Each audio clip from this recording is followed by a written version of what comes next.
Now let me tell you a little story about this bracelet. In the Army, I was thrown into a helicopter mechanic role, which wasn't hard at first. I mean, you know, banker, mechanic, kind of the same thing. The biggest thing was, you know, I walked right into a male-dominated role. And imagine how that worked out at first. A bunch of guys being told what to do by this little thing that's yay big, right? It wasn't easy. It was difficult. I was scared. It was actually Chief Warrant Officer Donald Clark. Right there, that's him. He was one of our more experienced pilots. Actually, not even in my unit, like not even in my company. He didn't have to talk to me. He just, I don't know, just came out of nowhere. He actually coached me through, you know, the process of dealing with this, you know, really difficult challenge I had. He taught me not just how to lead these guys, how to relate to them.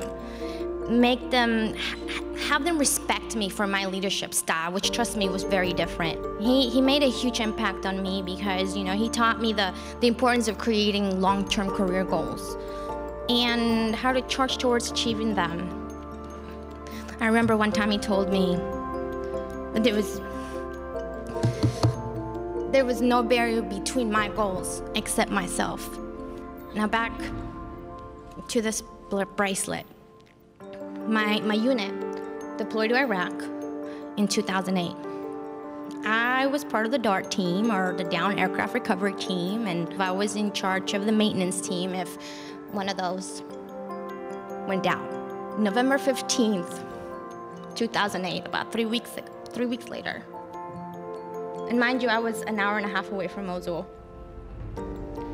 We received a call in our radio, big thing, that we had an aircraft down. That's all we hear. We don't know who it is.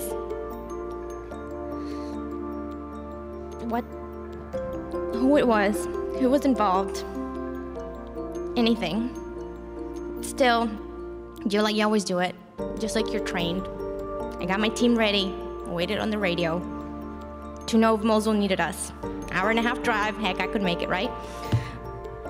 I waited, and I waited. And then the news came.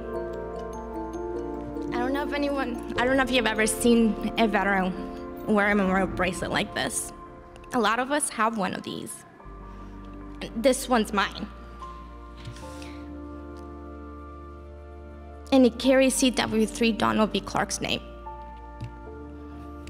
No amount of training, no amount of drills can really ever prepare you for something like that. And it's kind of silly, a little bit, maybe tiny irrational, feeling guilty for not being there. The hardest thing is stepping in and going to that memorial service. And as I raised my right hand to salute him one last time, I made him a promise that I would never forget and that I would always honor his memory. By helping others like he helped me, he doesn't just touch my life, but everyone whom I touch, everyone whom I speak, everyone whom I help. He believed in me, all 501 of me. He coached me to be a better person, not because he had to, because he didn't have to, but because he saw potential in me. Standing here, I see potential in each and every single one of you. I know that you have the spirit to make a difference for a military veteran who needs your help. Because you can be a change agent. You can be a mentor. You can offer yourself and your skills to someone who has helped serve our country. If you're ready, I will be your coach and your inspiration. Just as Chief Clark was for me. Because once upon a time, someone helped Chief Clark to become the kind, patient, and encouraging man who helped me. And I'm driven every day to make an impact on someone else. So I stand here today asking you to become a ripple of hope with me. so that together we can make a difference for the hundreds of thousands of veterans who are unemployed and underemployed. Because as HR professionals, we can make a difference. I know that I made the right decision to pursue a career in HR and stand behind the SHRM Foundation's Veteran Hiring Initiative. It's just the right thing to do and the smart thing to do. Because of that, I know that as veterans, we served our country.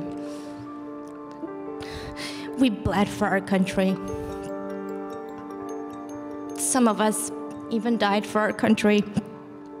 Now it is up to us veterans to partner with HR pros in our communities to rebuild our country, to build on the legacy given to us by remarkable soldiers like Chief Clark,